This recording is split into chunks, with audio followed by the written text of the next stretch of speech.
सभी जो कार्यकर्ता हैं, हमारे जो नंद किशोर टेलर, ये कालाजी और ये बाहर से आए हुए जो अपने मेहमान हैं, उन सब का मैं बहुत बहुत धन्यवाद करता हूँ। मैं दो पंक्तियों से इस मेरे विचार को करता हूँ। तुलसी पक्षन के पिए घटे न सरिता नीर, धर्म के ना धन घटे जो सायक रघुवीर। दूसरा है जो भरा नहीं है भावों से, बहती जिसमें रसधार नहीं, वो हृदय नहीं है जो पत्थर है, जो जिसका गरीबों से प्यार नहीं। धन्यवाद।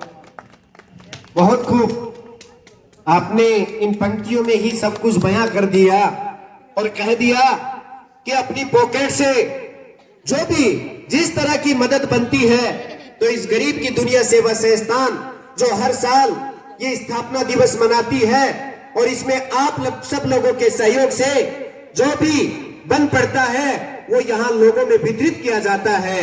ये किसी के बस की बात नहीं है। लोगों के घरों में कमरे के कमरे धन से भरे पड़े हैं, लेकिन ना तो उनसे दिया जाता और ना कोई उनके पास लेने जाता।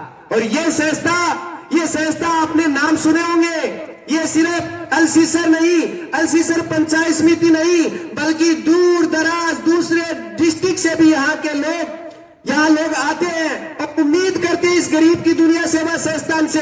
आपने पूरी लिस्ट सुनी होगी। उन 24 लोगों की लिस्ट में जब ये रमेश कालाजी नाम पढ़ रहे थे तो मैं सोच रहा था ये इतना सामान देते कहां से? अरे भाई भाई को नहीं दे सकता, बहन भाई का झगड़ा धन पे हो जाता है। और ये संस्थान गरीब के घर में बेटी की जब शादी होती है तो फर्नीचर का सामान नहीं, दहेज का सामान नहीं, गहने, टूम नाम ले रहे थे बार बार, गहने भी दे के आते हैं। और गहने का भाव आपको पता होगा, चांदी भी आसमान को छू रही है और सोना भी आसमान को छू रहा है। लेकिन इस महंगाई के जमाने में ये लोग कहां कहां रात को दिन में लोगों के उन भामाशाहों के घरों पे जाते हैं और उनसे जो भी बन पड़ता वो लेते हैं। पूरी साल में इन्होंने 24 के जो नाम गिनाए थे, 24 लोगों के घरों में बच्चियों की शादियां करवाई है, उन जरूरतमंदों को सामान और चीजें पहुंचाई है। मैं खुद इस बात का गवाह हूं। मैंने रमेश जी को एक दिन फोन किया कि रमेश जी, ये 4 आदमी इन फला फला गांव में हैं जिनके पास वो दिव्यांग का जो लाइसेंस बनता वो लाइसेंस नहीं है। ये सरदार सर बैठे थे, लेकिन मेरे कॉल से इन्होंने अपनी टीम के नंद किशोर जी टेलर और एक और भाई साहब को उन गांवों में भेजा और उनके लाइसेंस 4 दिन के अंदर अंदर इश्यू करवाए। इनके लिए जोरदार तालियां हो जाए। अरे ऐसे शख्स मिलते कहां हैं जो दूसरों के काम के लिए आगे रहते हैं। एक दिन मैंने इनको फोन किया, एक भाई के घर में चूल्हा जलाने तक का खाना नहीं था। इनको फोन किया, इन्होंने कहा मेरे पास जो फोन में है वो मैं तुरंत डालता हूं, डाल भी दिया। दिल खुश होता है ऐसी बातें सुनकर।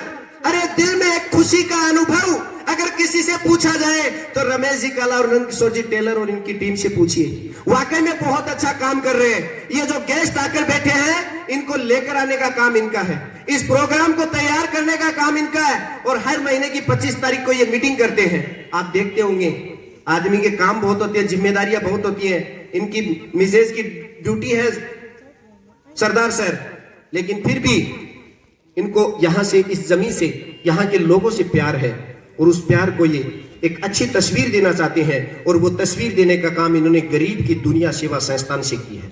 एक बहुत बड़ी बात होती है। और ऐसे ही लोग आप देखते होंगे कि इस दुनिया में कई तरह के लोग आते हैं, कई तरह के लोग आते हैं। कई लोग तो ऐसे आते हैं जो पैदा हुए जिनका मकसद कुछ नहीं होता और इस दुनिया से चले जाते हैं।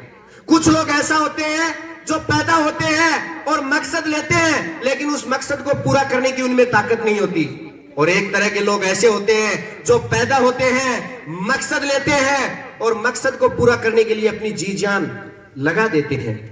और ऐसा करने वाले सिर्फ इस दुनिया में 1% लोग हैं। और उन 1% लोगों में मैं तो कहता हूं आपकी ये गरीब की दुनिया सेवा संस्थान के तमाम मेंबर हैं, जिन्होंने एक मकसद लिया उन दिव्यांगों के लिए, उन तमाम लोगों के लिए जिन्होंने इस खूबसूरत पल को 4 चांद लगाने के लिए आपके साथ कंधे से कंधा मिलाकर और तैयार किया। और मैं रमेश जी, आपकी पूरी टीम और जितने भी लोग आए हैं उनके लिए मैं बार बार यही कहता हूं कि ऐसा पल और ऐसा वक्त आपको भगवान ने इन खुशियों को साझा करने के लिए दिया है। और मैं तो यही कहता हूं कि मत धिक्कारो यूं किसी दिव्यांग को, मत धिक्कारो यूं किसी दिव्यांग को, उड़ने दो थोड़ा उनके विचारों को। हर किसी के पास कुछ न कुछ होता है, मौका तो दो उसके हुनर को दिखाने को। और आपने ये हुनर दिखाया है, आपने ये हुनर दिखाया है और अपनी काबिलियत दिखाई है, तभी आज आपकी जो टीम बढ़ती जा रही है। और मैं कहता हूं ये एक दिन इस अल्सीसर में नहीं, झुंझुनू में नहीं, राजस्थान की नंबर 1 टीम बनेगी सर।